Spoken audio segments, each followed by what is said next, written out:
আলকামার মাকে বললেন, তোমার সাথে তোমার সন্তানের কেমন আচরণ ছিল?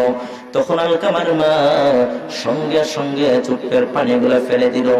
আমার রাসূলের আর বুঝতে বাকি রইল না, আলকামার মা খুব বেশি কষ্টে পেয়েছে আলকামার কাছ থেকে।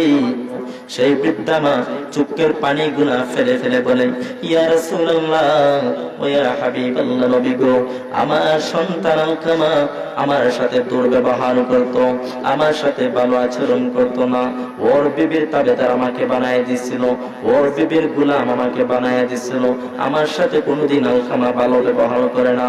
ও এলাকার মানুষ, ও এলাকার মহিলারা, শুনিয়ে রাখো, মাইকের আওয়াজ যতটুকু যায়, যারা শাশুড়িকে পেয়েছেন শাশুড়ির জন্য সম্মান করবেন। শাশুড়ির সাথে অসুন্দর আচরণ করে, শাশুড়ির সাথে বেয়াদবি করে, শাশুড়ির সন্তানকে, তোমার হাজবেন্ডকে শাশুড়ি তাকে অবাধ্য করে দিও না। তোমার কারণে তোমার স্বামীকে তুমি অবাধ্য করে দিও না, না হলে তোমার স্বামীর সমস্ত জিন্দেগি বরবাদ হয়ে যাবে।